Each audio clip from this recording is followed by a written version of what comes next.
Hello students and welcome in today's class, and in today's class we are going to do class 8 chapter number 6 from history, and name of chapter is Weavers, Iron Smelter and Factory Owners, and this is the last and the third video part of this chapter.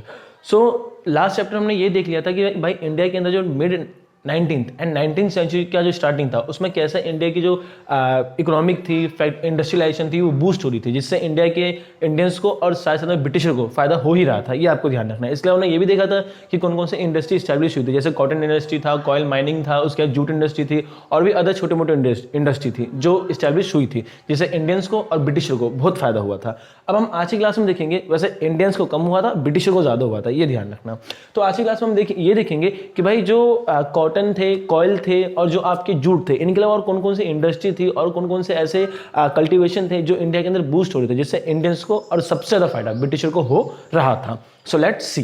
तो देखो यहाँ पे आपको दिया हुआ है कि other industry, तो देखो जिन इंडस्ट्री को हमने लास्ट क्लास में देखा था उसके अलावा और कौन सी इंडस्ट्री है जो इंडिया के अंदर बूस्ट हो रही थी, तो वो हम देखते हैं। तो यहाँ पे लिखा हुआ there was also a growth in plantation industry like tea, coffee and indigo in 19th century. देखो जैसा कि आपको पता है इंडिया के अंदर जो टी का जो कल्टीवेशन था वो सबसे पहले ब्रिटिशों के द्वारा ही लाया गया था, और इंडिया के अंदर जो इंडिगो कल्टीवेट हो रहा था उसका फायदा ब्रिटिशों ने काफ़ी ज़्यादा उठाया था। तो यहाँ पे ये बताया गया है कि टी, कॉफ़ी, इंडिगो भी ऐसे प्लांटेशन थे जिसका इंडिया में काफ़ी ज़्यादा ग्रोथ हो रहा था in 19th century, along with cotton, jute and coir industry and iron and steel industry. ये आपको ध्यान रखना है।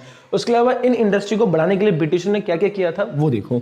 तो British invested heavily in the development of roads, railways for plantation industry. अब इन प्लांटेशन इंडस्ट्री को ग्रोथ मिले इसके लिए जो ब्रिटिशर थे उन्होंने सिर्फ यही नहीं बल्कि रोड्स एंड रेलवेज नेटवर्क को भी फैलाना चालू कर दिया था। क्यों किया था?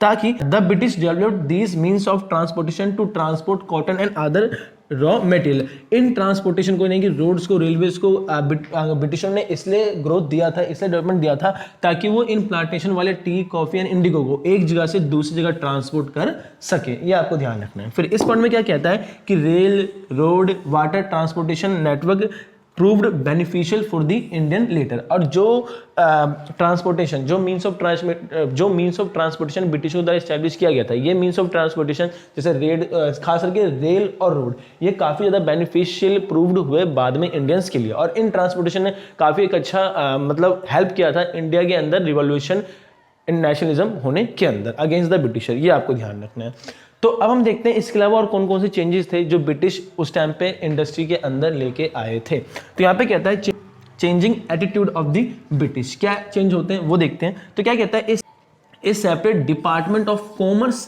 And industry was created. देखो इस department of commerce and industry was created in 1905 at the time of Lord Curzon. यहाँ पे बताया गया है कि 1905 के अंदर जब इंडिया के अंदर जो गवर्नर जनरल था वो लॉर्ड कर्जन था। लॉर्ड कर्जन आपको याद है ना, लॉर्ड कर्जन ये वही है जिसने 1905 के अंदर बंगाल के पार्टीशन करने की कोशिश की थी। तो 1905 में ही लॉर्ड कर्जन ने क्या किया था कि इसने एक नया डिपार्टमेंट इस्टेब्लिश किया था इंडिया के अंदर। उस डिपार्टमेंट का नाम था department of commerce and industry. अब इस डिपार्टमेंट का बेसिकली क्या काम था? तो इस डिपार्टमेंट का काम यही था कि भाई इंडिया के अंदर जो भी बिजनेस हो रहा है उस बिजनेस से जुड़े हुए सारे रूल्स, रेगुलेशंस, पॉलिसीज, टैक्स वगैरह बनाना, फॉर्मेट करना, यही काम था। मतलब ये जो डिपार्टमेंट था ये इस्टेब्लिश इसलिए किया गया था सेपरेटली, जो सिर्फ और सिर्फ इंडिया के अंदर हो रहे बिजनेस के ऊपर ध्यान देगा। ये आपको ध्यान रखना है।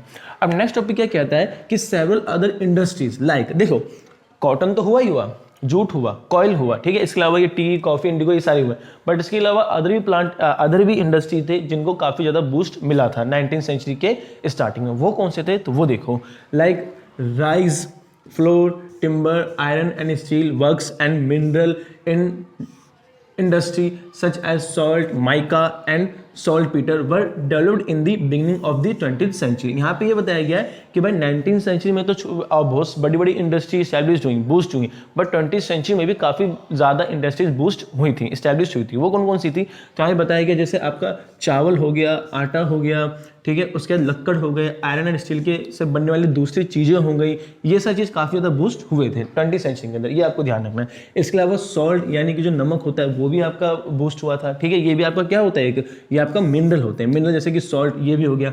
उसके बाद माइका ये भी आपका एक क्या होता है, मिनरल होता है। देखो माइका की एक इंटरेस्टिंग बात मैं आपको बताता हूँ कि माइका का यूज़ कहाँ पे होता है। तो जो ये माइका है इसका यूज़ सीमेंट जो बनता है, तो सीमेंट के अंदर 20 to 30% माइका को मिलाया जाता है, ये आपको ध्यान रखना है। लेकिन इंटरेस्टिंग बात यहाँ पे ये है कि माइका का यूज़ सिर्फ सीमेंट के अंदर ही नहीं, बल्कि माइका के यूज़ जो लड़कियाँ मेकअप करती हैं तो उस मेकअप के अंदर भी इस माइके का यूज़ किया जाता है, ये आपको ध्यान रखना है। मतलब अगर गर्ल्स के ऊपर ये मेकअप लगा दिया जाए और साथ में उनको दीवार के साथ खड़ा कर दिया जाए तो दोनों में कोई फर्क नहीं रहेगा। और ऑफेंड नहीं होना भाई, ये रियलिटी है, ठीक है, चाहे तो आप सर्च भी कर लेना। तो जिस माइके का यूज़ सीमेंट में डाल के यूज़ किया जाता है उसी माइके का यूज़ गर्ल्स के मेकअप में किया जाता है, इसलिए तो वो इतना इनका जो फेस होता है इतना शाइन करता है। इसके अलावा सॉल्ट पीटर हो गए, ये सारी चीज़ें थी जो अलग अलग इंडस्ट्री 20वीं सेंचुरी के अंदर बूस्ट हुई थी, ये आपको ध्यान रखना है। उसके अलावा most of them run by the British investors. यहाँ पे एक आ गया कि भाई जितनी भी इंडस्ट्री थी, चाहे वो 19वीं सेंचुरी में बनी, चाहे वो 20वीं सेंचुरी में बनी, चाहे वो मिड 19वीं सेंचुरी में बनी, सारी की सारी इंडस्ट्री में ज़्यादातर जो बड़े बड़े इन्वेस्टर थे वो ब्रिटिशर थे, ये आपको ध्यान रखना है। अब इससे ब्रिटिशों को इतना फायदा होता ही होता है। इंडिया के अंदर अगर ब्रिटिश इन्वेस्टमेंट करते थे तो उनको इतना ज़्यादा फायदा क्यों होता था, क्या रीज़न था, तो वो उसका आंसर इसमें है। क्या कहता है, availability of cheap labour, raw material and market for producing goods at one place were the prime inducement for their investment, ये आपको ध्यान रखना है। भाई जो ब्रिटिशर थे उनको इंडिया में इन्वेस्टमेंट करने में फ़ायदा इसलिए होता था क्योंकि इंडिया के अंदर सस्ते लेबर, सस्ते रॉ मटेरियल और सारी चीज़ें एक ही जगह पे मिल जाया करती थी और यहाँ के लोग खरीदने वाले भी बहुत थे, तो इसलिए ब्रिटिशर को यहाँ पे इन्वेस्टमेंट करने में काफ़ी ज़्यादा फ़ायदा होता था, ये आपको ध्यान रखना है। तो देखो इसी के साथ हमारा ये चैप्टर नंबर 6 हिस्ट्री का ख़त्म होता है। उम्मीद करता हूँ यहाँ तक आपको कोई भी डाउट नहीं होगा। सो आई होप ये सारी चीज़ें आपको समझ में आ गई होंगी। Keep watching and keep sharing this video with your all friends and keep learning. Thank you.